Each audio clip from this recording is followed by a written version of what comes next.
Bonjour, eh bien après une trêve estivale, eh bien nous voilà repartis pour nos vidéos. Donc aujourd'hui, je vais vous proposer un gâteau. Alors moi, je vais le faire aujourd'hui à la rhubarbe et à la pomme, mais c'est quelque chose que vous allez pouvoir décliner avec d'autres fruits de saison. Ce gâteau aime bien aussi un petit peu d'acidité, donc c'est pour ça que la rhubarbe va bien intervenir pour ce petit côté acide. Donc là, pour ce gâteau, il va nous falloir 400 g de fruits. Donc moi là, 200 g de pommes et 200 g de rhubarbe. Il va nous falloir 120 g de sucre, 125 g de farine, 60 g de beurre, une cuillère à café de levure chimique et un œuf et 60 g de crème liquide entière. Donc c'est un gâteau qui est très simple à réaliser. Donc là, on va mettre nos fruits, donc 400 g de fruits à l'intérieur de notre bol. Alors ce gâteau peut bien sûr être doublé. Là, il est donné 4 portions. Moi, je vais en faire à peu près, je pense 6 à peu près, parce que je le mets dans des plus petits moules. Donc, pour cette recette, il va nous falloir des petits moules ou des petites tartières, si vous avez. Ça va, voilà. Donc là, mes 400 g de fruits sont dans le bol et je vais rajouter 70 g de sucre. Je vais prendre une cuillère. Donc là, puisque j'avais pesé mes 120 g, mais là, on met 70 g avec nos fruits.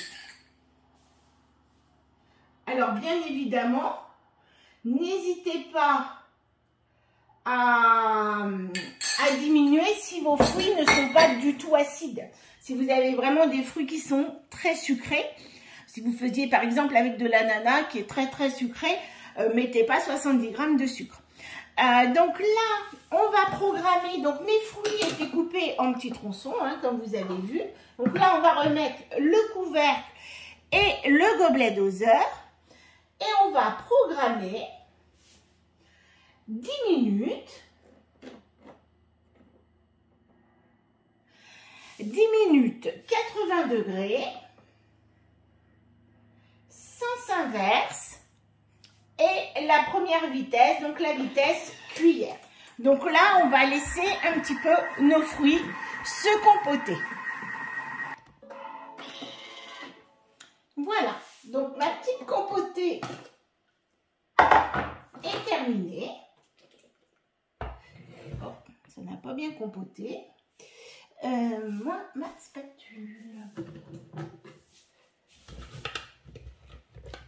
Voilà. Vous avez les fruits, hop, je vais les remettre un petit peu, voilà, qui sont un petit peu comme ça. Je vais juste les couper un tout petit peu en mettant 2 secondes à la vitesse 5.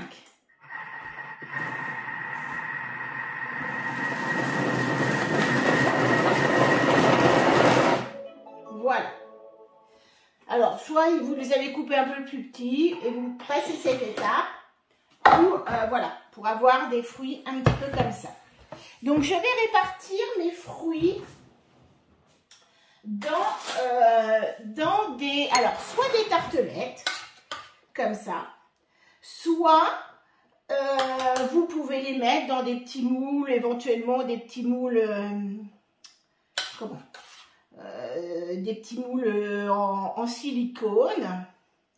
Donc vous allez mettre ça. En fait, ce gâteau ressemble un petit peu, je dirais, à la tarte tatin, sauf que vous n'avez pas de pâte et que vous allez avoir un gâteau sur le dessus.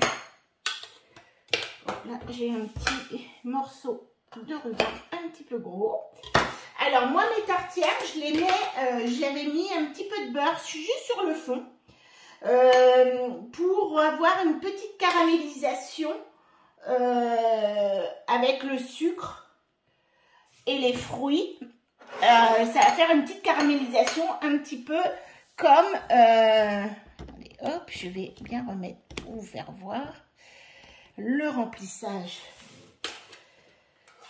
de mes tartières. Voilà. Voilà, c'est un petit peu, je vous dis, la tarte tatin.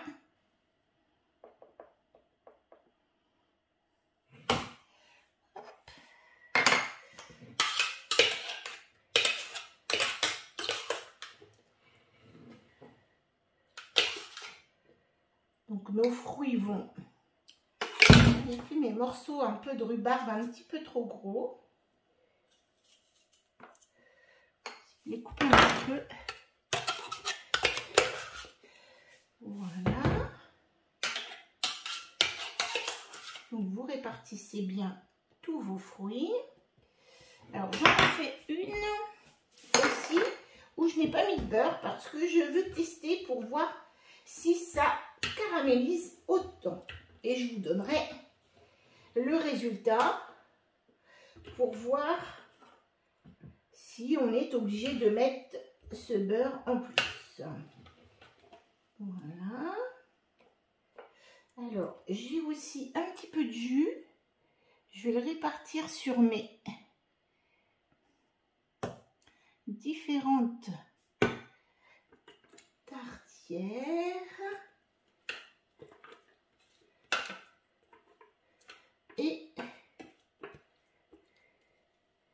Et voilà. Donc, comme vous avez pu voir, on peut éventuellement doubler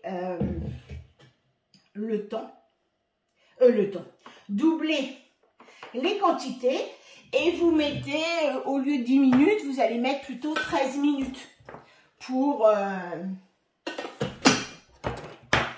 Voilà, donc là, nos tartières sont prêtes. Maintenant, on va faire la partie gâteau qui va aller au-dessus. Et comme on disait, comme les tartes tatin, vous mettez une pâte. Là, ça sera un petit gâteau que l'on va mettre dessus. Donc, on va mettre dans le bol nos 125 g de farine. On va y mettre nos 60 g de beurre. Notre cuillère à café de levure. Alors, attendez. Alors, une cuillère à café de levure, c'est un demi-sachet de levure. Donc, on va avoir une pâte qui va un petit peu gonfler. Voilà. Et on va mettre nos 50 g de sucre qui nous reste. Donc, bien évidemment, le sucre à ajuster en fonction des goûts. Si vous aimez très sucré ou si vous avez un fruit très acide, n'hésitez pas à augmenter un petit peu la quantité de sucre. Donc là, je vais aller chercher le mode pétrin, donc notre petit épi, et je vais le mettre 1 minute. Une minute. Alors, j'avais oublié de remettre. Bon, là, vous avez vu un petit peu. J'avais oublié, bien sûr, de remettre mon... Donc là, 1 minute en mode pétrin. Donc, on a mis 125 g de farine, 60 g de beurre, une cuillère à café de levure ou un demi-paquet, 50 g de sucre. Et là, je fais 1 minute en mode pétrin. Voilà, donc là, c'est terminé. Donc là, on a comme un petit crumble.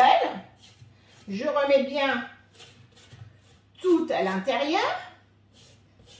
Bon, quelque part, à part avec le beurre, je veux dire, on n'avait que des éléments secs. Hein, c'est normal que ça fasse ce genre de choses, le petit crumble. Et là, on va y rajouter 60 g. Hop. On va rajouter 60 g de crème fraîche, entière de préférence.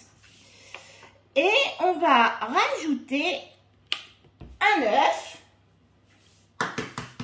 Bien évidemment qu'on ne casse pas sur le bord de son bol. Mais ça, vous le savez déjà. Donc là, on va faire 10 secondes. Vitesse 3. On va donc mélanger tous nos ingrédients avec tous les ingrédients qui sont à l'intérieur du bol afin de faire une pâte. Donc là, on va bien tout remettre à l'intérieur. Si vous avez eu des petites projections, on en a souvent un petit peu sur les côtés. Voilà. Et on va recommencer 10 secondes, vitesse 3.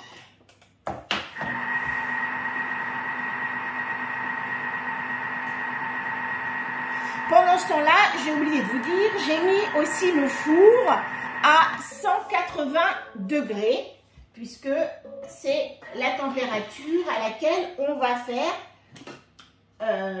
compoter, je veux dire, nos petits légumes. Voilà donc le résultat de la pâte. Donc maintenant, on va s'occuper de nos petites tartes qui sont ici et on va répartir. En gros, vous mettez une cuillère à soupe dessus. Hop. Vous l'aplatissez. Donc, de toute manière, il va aussi se répartir. Mais n'hésitez pas à aplatir. Bon, moi, je vais répartir déjà ma crème sur mes... Je vais aller chercher, hop, avec ma spatule, ça sera beaucoup mieux.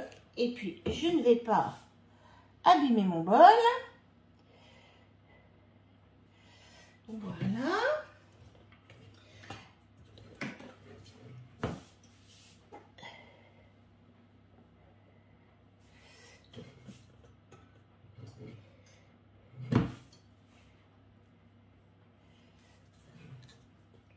Voilà, donc là, il me reste un peu de crème ici. Et je ne vais pas m'embêter et je vais faire un petit coup, vous n'hésitez pas. Là, il me reste un petit peu de crème autour de mes couteaux. Je n'hésite pas, je remets mon bol dessus, un petit coup de turbo. Et puis, vous allez éjecter. Bien sûr, pour le turbo, on revient sur la mire d'accueil. Voilà. Et on va réaliser. Donc, hop, vous voyez, c'est beaucoup plus facile à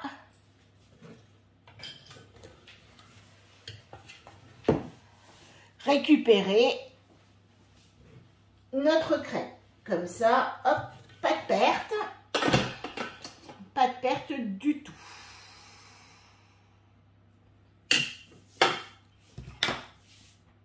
Sur ce genre donc de gâteau, hop, on va ensuite répartir. Ici, j'en ai un petit peu plus ici qu'ici. On ne va pas hésiter. Voilà, on aplatit un peu notre gâteau sur les fruits. Et après, il ne nous reste plus qu'à enfourner nos petites tartelettes au four à 180 degrés pendant 30 minutes. Celle-ci, vraiment, c'est celle où il y en a le moins. Voilà, donc, résultat, dans 30 minutes.